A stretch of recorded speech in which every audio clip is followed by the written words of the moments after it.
Hi, I'm Mark Upton from teamsportcoaching.com, and today I've just got a presentation to go through that I did to a level 3 coaching group involved with Australian football. So their makeup is they're generally probably assistant coaches or support coaches, development coaches at AFL level, which is a elite professional level of Australian football. And I spoke about how performance analysis is integrated into the coaching process.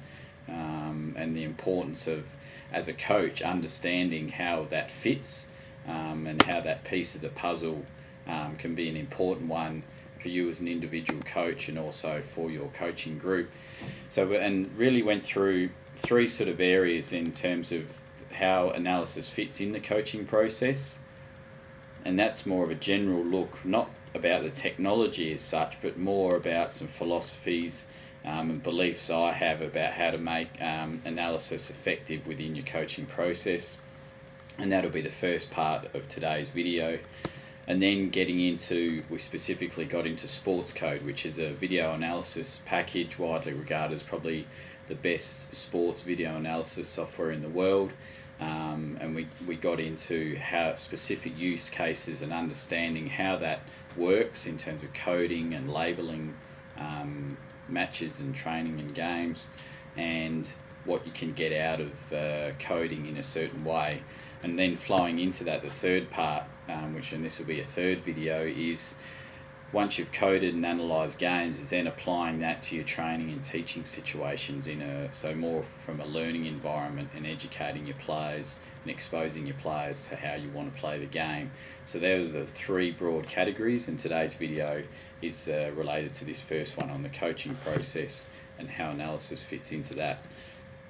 So why is analysis important? Well, studies have shown that even trained observers and sports coaches can only recall accurately 30 to 50% of key incidents or moments in a contest or a game. So there's obviously a lot that are subjective opinion, and there's also things like bias and highlighting that occur in a game. So I'm sure we've all been in situations where something happens at a critical time that maybe goes against us, and we think that certain event or aspect of performance was really poor for the whole game because it happened at a critical time, when in actual fact, if we maybe go back and analyse all those events through the game, it might be, in Australian football, it might be centre bounce, is that in fact we actually did that pretty well and maybe did it better than our opposition, but because we did something poorly at a critical time, there's this highlighting effect, which, if we don't have objective data, can really taint our decision making and action we take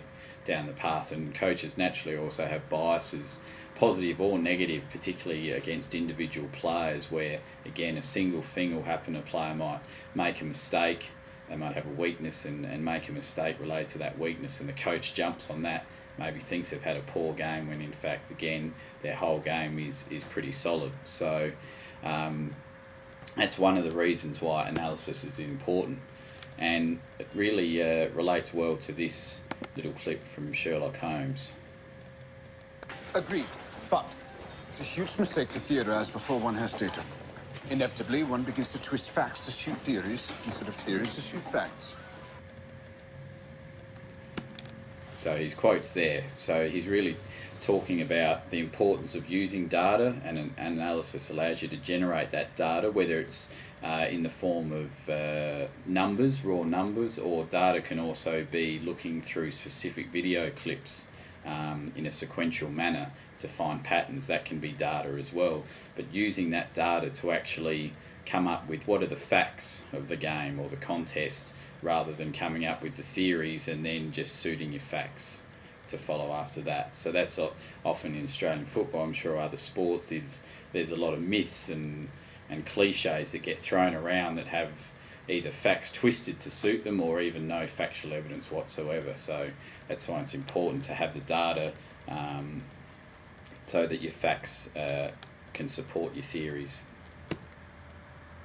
So performance analysis in general, there's all sorts of definitions. I like this one as a really basic thing, because the two key words there, permanent and objective, are irrelevant of technology. And I think in some areas that coaches believe that performance analysis is about IT It's about technology, computers. It's not about that. We can achieve this quote here, a permanent objective record of performance, in many ways with pencil and paper, whether it's plotting ball paths, recording frequency of events during a game. So performance analysis and how it fits in the coaching process, it's not about technology. I get really frustrated with people that talk about it as IT, because it's not. It's you have to have a better understanding of it than that to make it effective in your coaching process. So this picture here represents the guy on the left is the head coach, the guy on the right is an assistant coach at AFL level, and often the dynamic here is the head coach, he wears so many hats these days and has such a managerial role to play at times too, is he doesn't have time to look at the facts, the figures, to analyse the video really closely. So he'll often have the theories, and it's a role of assistant coaches and other support coaches to know what the facts and the data, like Sherlock Holmes suggested, is to know inside out the facts and the data so that he can either support or refute the theories that the head coach may have, so that you come to the best outcome and make the best decisions possible on your game or how you might adjust your training. So that's an important dynamic for assistant coaches, that they need to have this analysis skill set so that they can properly support and challenge your head coach, and hopefully the environment is one where your support coaches can challenge the head coach.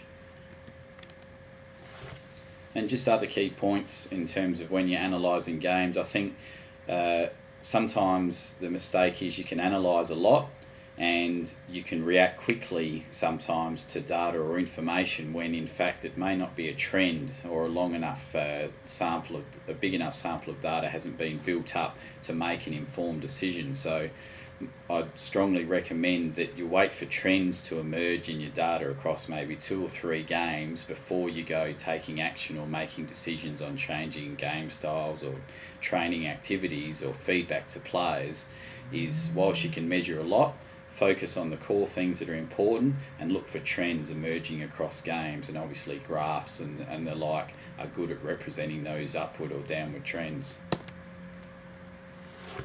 And you have to make a decision in your coaching philosophy, is how much do you value analysis. This is John Wooden and his famous pyramid of success. But in your philosophy, how much objective information do you need versus how much you're going to go on gut feel to make your decisions. And so that's often a philosophical decision that the senior coach will make, but also you as an individual coach, whether you're assistant, support, head coach, need to make a call on how much objective information you think you require.